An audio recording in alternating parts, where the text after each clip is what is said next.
So, if you've been anywhere online this holiday season, you've probably seen them. Coca-Cola's new Christmas ads, which were made entirely with generative AI. And almost as soon as they dropped, they kicked off this huge debate. Are they just a glitchy, soulless mess, or is there something much, much smarter going on here? And wow, the backlash was fast, and it was harsh. All over social media and tech sites, critics immediately slapped these ads with a really unflattering label: AI slop. This wasn't just some quiet grumbling. It was a loud, public rejection of the whole thing. And that's where things get really interesting, right? A brand as huge as Coca-Cola, they don't do things by accident. So what if all the angry comments, the headlines, and the entire debate aren't a sign that they failed, but are actually a calculated part of the strategy? To really get the strategy, we've got to dive into the criticism first. So let's break down exactly what got people so worked up.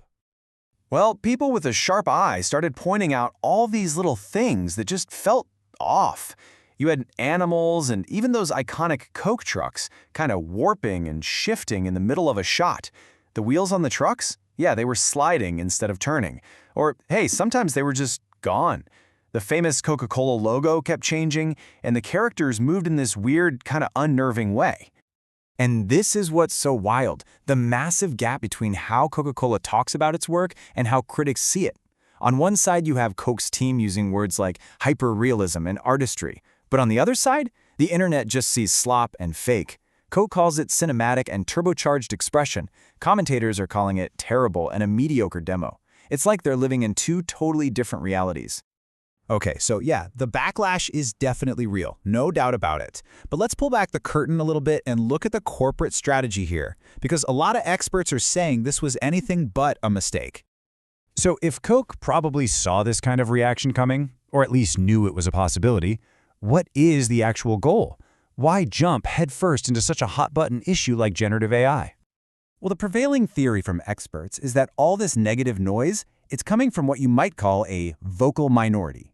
Creative professionals, people who are deep in the AI world, folks who really care about authenticity. But the vast majority of people watching, they don't track marketing trends. They don't really care how the sausage is made.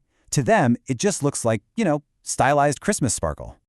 And make no mistake, this was no small-time experiment. Get this, a tiny team, just 5 people, churned out over 70,000 unique video clips in only 30 days. 70,000.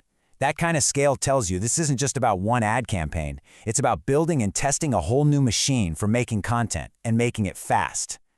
So it looks like the strategy really has 3 main pillars. First, it's about brand signaling, basically telling everyone, hey, we're not just a nostalgia brand, we're contemporary. Second, they're just absorbing the controversy. All this debate is basically free publicity, free headlines.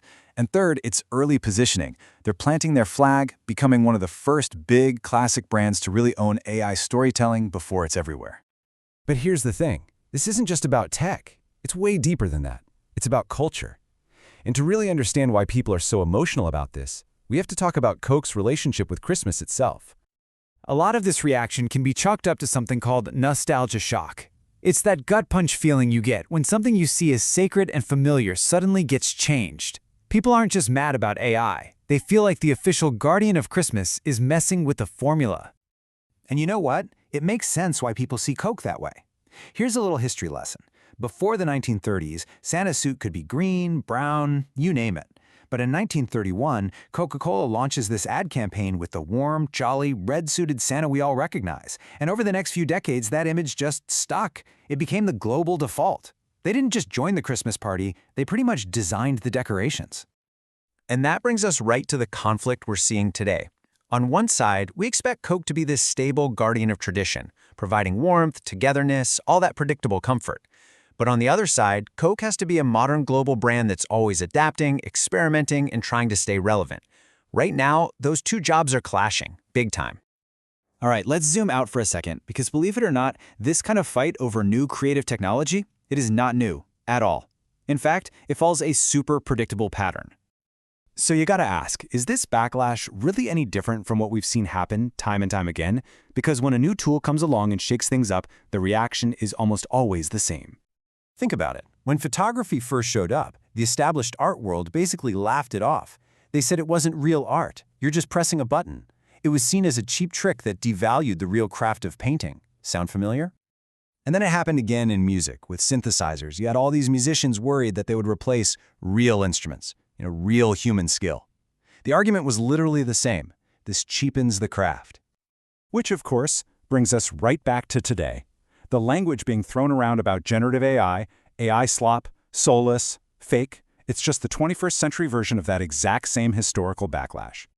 It all follows this predictable four-step cycle. First, you get disruption. A new tool shows up, then it feels kind of weird, a little untrustworthy. Then comes the backlash. People get angry, saying it cheapens the craft. After that, you get democratization. The tool gets into everyone's hands. And finally, assimilation. The tool just becomes normal, invisible, another part of how we create. Okay, so let's tie all of this together. What is really at stake here?